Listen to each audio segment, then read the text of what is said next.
Hello, friends, and welcome back to Mobility Matters. I'm your host, Javier Betancourt, Executive Director of the Citizens Independent Transportation Trust, or CITT. We're the quasi-independent agency of Miami-Dade County charged with overseeing your half-penny sales tax for transportation. So that half-penny sales tax is generating about $450 million a year, depending on the economy. The bulk of that goes to our primary partners, the county's Department of Transportation and Public Works, DTPW. They manage the county's roads, bridges, and, of course, its transit system. But they do so much more than that, including special event management.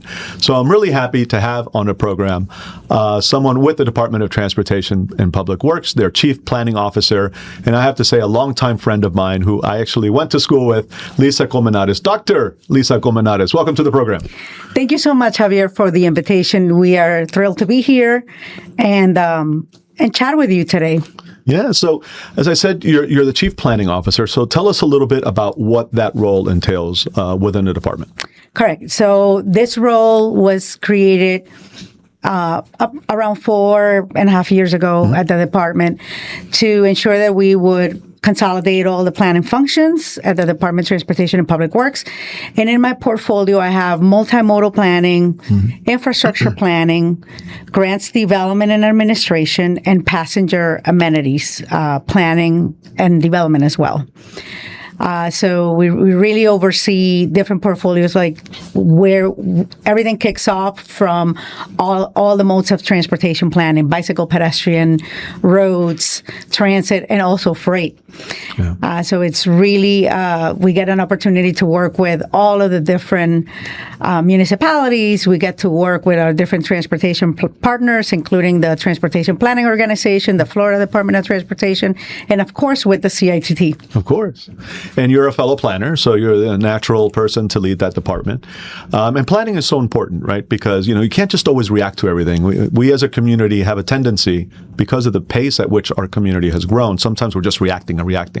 But to be truly effective, you got to think ahead. Where's the growth happening? Where are the challenges? Where are the opportunities? And lay out a plan that then we can kind of proactively follow, right? It's much more efficient and effective. Correct. And one of the projects that we have been leading is the Countywide Transportation Master Plan. We have been working on it, and we finally have a blueprint or a framework where we can efficiently evaluate all of the different projects that are coming through the pipeline. We have been working annually. We invite the municipalities and our partners and look ahead to see what we're going to be having in the pipeline for the next 5 years, right. 10 and 20 years. In terms of development growth and population growth. Correct. Yeah. And we look at different projects, and we also prioritize them, and we have them by buckets. So we have priorities for bicycle, pedestrian, for transit, for freight, and for roadway. And that fits into the long-range transportation plan of the county, working with our transportation planning organization. And we also annually prioritize the projects that we're going to be putting in our capital budget as well. So it really is a way to be efficient and use our resources the best way possible, and also collaborate with municipalities, with FDOT, with our different internal departments in the county. If there's a project that we have on a facility, then we kind of what we do stringing. We look at other projects because all of our projects are geocoded and GIS. And then we see, okay, there's an intersection improvement on this roadway, or we have sidewalk improvements, ADA improvements, or maybe water sewer has a project. So then we can only impact the that municipality or those communities. Wow, working outside of our silos, that's great. Correct. So that's a way to do it. And we meet with all of our partners so that way we can have a better bang for our buck. And I was going to ask a question, but I think you may have just answered part of it, and this is kind of geeking out as a planner. But you mentioned the TPO. They have a long-range transportation plan. They have their 5-year transportation improvement program and many other plans, as their agency's name would imply. How does the master plan, I guess, compare, or how do you differentiate that from those planning efforts? I mean, obviously there's some overlap, but. Correct. So we are an implementation agency. The MPO is more of a planning agency. So their long range transportation plan receives the priorities from all of the different agencies. So our master plan is no different than the Cutler Bay Master Plan or the Miami Right. Beach Master Plan or FDOT's work program. We have our priorities and we provide them as input so that way they can go into the federal document. Gotcha. And same with the Transportation Improvement Program. So we annually prioritize our projects, and then when the Transportation Improvement Program and the annual updates come in, we provide those updated priorities to them. And we get our projects ready to receive federal and state funds and grants and so forth. Now, one of the things I've seen happen in my career is that when you see someone who's really good at their job, they end up inheriting more things to do because they can be trusted to implement them. So one of the things that you inherited, and it's actually quite exciting, is all of the, I guess, transportation and mobility planning and then the execution around a small event we had here recently called the FIFA World Cup. And it posed all sorts of transportation challenges just because of the amounts of people, that were associated with that event. Not just at the stadium, but, here in downtown for the, what's it called, the Fan Fest and other things. So you were asked or tasked to head up that initiative. So tell us about that. Okay, thank you for that question. So, yes, so I was tasked to be the program mobility manager for our region, for the Miami urbanized region, and work in collaboration with our municipalities and also work with Tri-Rail, Brightline, and as well with our Miami Stadium for the tournament, but our Hard Rock Stadium, and work with our different agencies, including our safety and security agencies, our sheriff office, Florida Highway Patrol. So FIFA had a requirement for all of the host cities to prepare a mobility plan. So we started working on that plan 18 months in advance. 18 months. 18 months. Wow. And we had deadlines. So the first plan, we submitted a draft in March of 25, then October 25. Then we had the draw where we knew what teams we were getting, what matches we were getting, who was coming. So we submitted an update in March, and we had a pivot. And I'll talk a little bit more about that. And our final was submitted in May. So it really has been a project of a lifetime. It's really it's been an honor and a pleasure to work with our region on this and work with the stadium. So we have 7 matches that we hosted.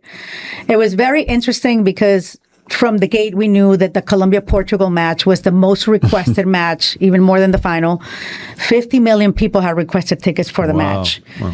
Our stadium's capacity is 65,000.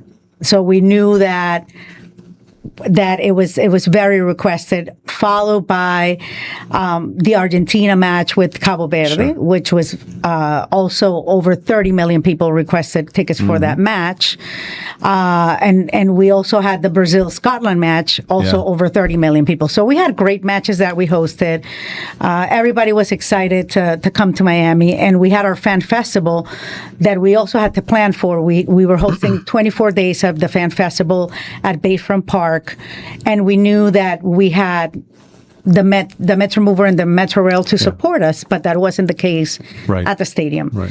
So 2 very different scenarios. Yeah. 2 very different scenarios, but we had great partners. So the basis and the framework for our mobility plan was, okay, we know that the Dolphins have already hubs.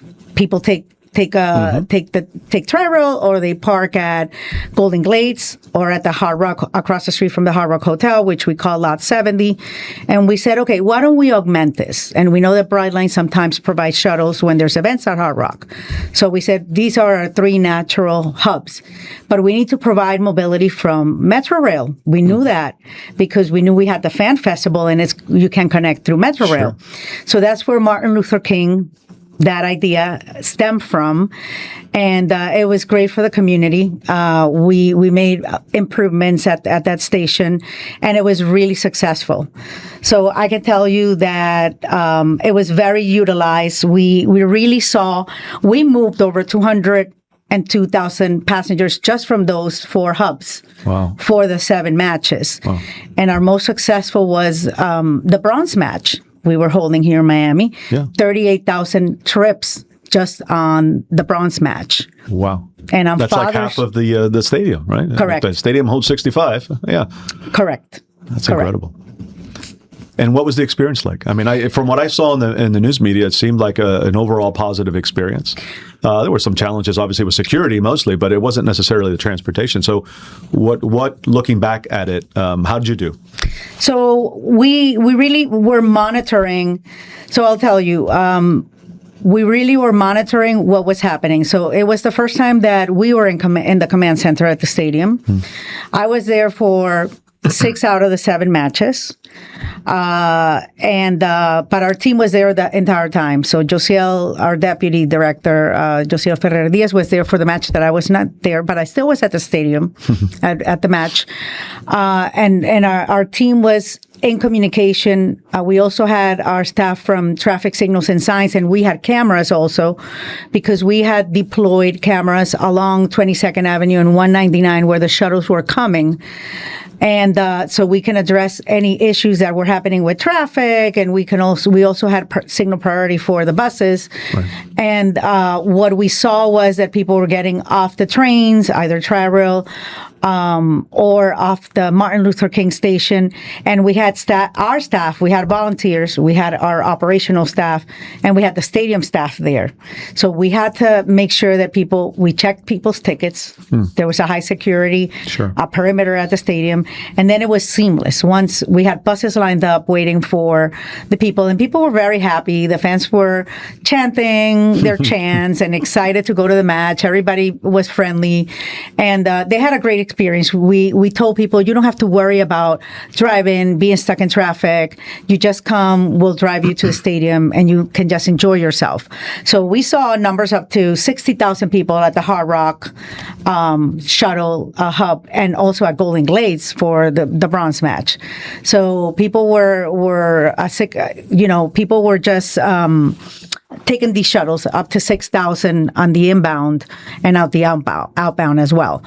And we saw the numbers that we saw from Brightline. We saw up to 47% of people coming from Orlando and then grabbing the shuttle to go to the match, and then going back to Orlando. And we knew we had to plan for that because we already had been monitoring during the preparation of the mobility plan that people would come from Orlando. Interesting. You know that tourists were coming. Because they fly in and out of, I guess, that airport instead. Maybe make a trip out of Disney while they're here, right? Exactly the point. So we knew that from Club Cup. We had seen those percentages. Well, that must have been great numbers for Brightline, too, right? Because coming from Orlando. Correct. And Tri-Rail. So we saw an increase in ridership for Brightline, Tri-Rail, and for our Metrorail and Metromover system as well. For Metromover, during those 24 days, we saw an increase, and we moved up over 800,000 people on Metromover alone. Wow. And the attendance at FansFest was 595,000 people. Yeah, I know they had to close the gates at some point because they were just reached capacity so quickly. So shout out to the Miami Downtown Development Authority and everyone involved in FanFest, too. That was a great success. Even though it was very hot, people still went out and partied, right? People still went out. I know that for the Colombia match, they had to close the gates. 30,000 people were there like an hour before the match. And right after that match, Argentina was playing in Kansas, and people stayed. And it was the most attended day of there. So kudos to the local host committee, Lena Hudak and Ray Martinez and Greg, that they really did a phenomenal job with the Fan Fest. Now, you mentioned kind of the inbound and everyone was happy kind of going to the stadium. I would think half of the fans aren't happy going back, right? But did everyone behave? Did you have any major security issues between the fans kind of commingling on some of the services, particularly on the return when somebody may not be so happy? We knew that 70% of the people leave in the first hour after the match ends. Wow. So what FIFA did is that they activated like fan activities at the stadium after the match up to 2 hours. Okay. And hospitality remained open as well 2 hours. So some fans stayed, especially those that probably were in a hospitality suite, people that wanted to go to the FIFA store or some of those activations at the stadium. So that helped a bit. Some people stayed back. But we did see a big amount of people trying to leave in the first hour. So in 90 minutes, we cleared most of the people out of the stadium. So it was really a phenomenal operations and planning, and that's what happens when you plan ahead. Plan right? ahead, exactly. So we really collaborated with each other. We were in constant communication with our rail teams, including Tri-Rail and Metrorail, Metromover. So we were telling them, because the buses have GPS, we were telling them 7 buses are on their way to MLK, 9 buses are on their way to Golden Glades, and at the end of it, we were telling them, hold Tri-Rail, because the last train is leaving on its way northbound, and we have 3, 4, 5 buses coming in. So it was really coordination, and I think that's the best lesson learned, just collaboration between all of the partners. Yes, and hopefully that continues, right? I think we've gotten better as a county and as a region in collaborating, but I think there's still a lot more to be done. And, I started my career with the Regional Planning Council, so I've always thought in terms of the region and collaboration. So maybe this is the beginning now of really thinking and acting more collaboratively, even across county lines. Are any of the structures that were put in place for this going to continue, like regular meetings with So hopefully, other partners? yes. We yesterday we had the stadium officials coming to our office. We invited them to meet with our team. We had our final meeting with our internal Department of Transportation and Public Works team. We invited them, and they're really hoping to move forward when there's large events, possibly college football or Formula One, and really activating these types of activities and coordination to provide Metrorail or other activities with them, and definitely having us back in command with our cameras so we can collaborate with them. And we really have a good partnership and good relationships were forged through this partnership. Excellent. Well, I'm happy to hear it's going to continue. Now, as any good planner does, after something, you kind of, before you look forward, you kind of look back and see how you did, and you kind of think about lessons learned, right? So I guess a 2-part question. Did you seek feedback from your riders? Like, was there like a survey or an app where people can provide their feedback? And what generally did that feedback tell you? And then what are some of the lessons learned that perhaps we can apply for next time? Correct. So we haven't launched a survey yet, but we have been monitoring social media, and that has been really positive, up to 86% positive or neutral. We also seek those messages, but we are launching feedback to obtain from our volunteers who were there. We also had personnel from the Goodwill Ambassador Program from the mayor that helped us. So we want to seek their feedback and see what they saw. They were there, boots on the ground, talking to all of the people that were there, and then naturally seeking some feedback from the different attendees that came to the matches and so forth, and how their experience was. But generally, we heard positive feedback. They really enjoyed having this option. Mm-hmm. We heard from some of the fans that they were very thankful that this option was available, and also that it was free. Because that was not available in all of the host cities. Some of the host cities were charging fees for transportation, and we were not charging them to get on the shuttles. Wow. Well, it sounds like a very exciting opportunity, and that you hit it out of the park. Well, it's a different sport. So you kicked it in the goal. I don't know what you say in soccer. So congratulations. And I have to ask, so who are you rooting for? Well, I have been a long-time Argentina fan since the times of Maradona and now Messi and the entire team. I have to say that they play with their heart, and they have a lot of passion, and I congratulate them on reaching a second final in a row. And I appreciate how they represented us, as well as all of the other South American teams, right? Brazil and Paraguay, Ecuador, and I think everybody did a great job. I think we are all a sentimental fan of Cabo Verde. I think they were the new revelation, and the underdog story, we're all fans of the Norway Row. I think that will stay. For sure. Right? Now every team's going to have to come up with something, right? Yes, I think we had a lot of favorites coming out of this tournament. Yeah, and congratulations to Spain for their second star. La Madre Patria. Yes. I was, of course, rooting for the States, but, once they were eliminated, Spain was my team. So I was happy to see them win. But great. So, let's do it again in 4 years, huh? What do you think? All right.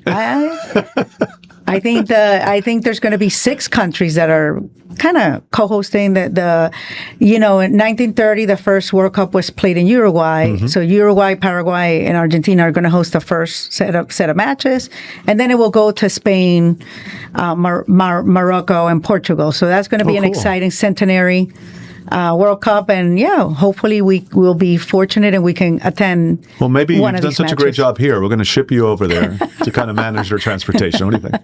I don't think you would decline that. More to come. Thank you, Javier, for your kind words and for always being a great partner. No, of course. And I think it would have been so much fun to be in that operations room. Did you ever get like a chance to kind of escape and just kind of take a peek at the game, or you were probably pretty well focused on the job, right? The first match was interesting. We had Saudi Arabia and Uruguay, and we had assigned 25 buses to MLK, and we saw that we had 3,000 people. So we had to send 50 additional buses. Yeesh. So we had in between when the match when the people sat down and the people leaving, we had to reassign, and even before that, we had to reassign, and that occurred the first 3 matches, like working together with the stadium staff. By the time that England and Norway were playing, we were kind of more relaxed. So I think I saw like 10 minutes of that. Yeah. But 10 minutes more than most of us, right? So that's pretty cool. So I think it's been a great honor of my career to see it, and I did attend the Argentina Cape Verde match, which I think, to me, was the best match that I was able to sit down and enjoy it. Yeah. Yes. And to know that you had such a big part, to the whole thing, I think just gives it that extra sense of pride. And I took the shuttle to get to the stadium. Of course you did. I would hope so. Yes. And how was your experience? My experience was wonderful. Yeah. Yep. Yeah. So I think what people don't understand is that FIFA is huge, right? But at the end of the day, the stadium still holds the same number of people that any other major sporting event, whether it's the Super Bowl or the college football championship or FIFA. So you now have the blueprint to kind of tackle those and just be much more efficient and effective. So hopefully when you attend any of these events in the future, you'll have a much easier time getting in and out. So please keep it up. All right. Thank you so much. So Lisa, any last words or any other things you wanted to talk about? I guess we want to continue collaborating with our municipalities. Mm-hmm. We're getting ready to finalize our annual update to our master plan. So we'll get ready for the new cycle, and we'll invite our 34 municipalities, our partners, to our municipal workshop, and we'll work with you as well, with our partners, and we will continue making this region the best region in the entire nation. That's it. Onward and upward. Yes.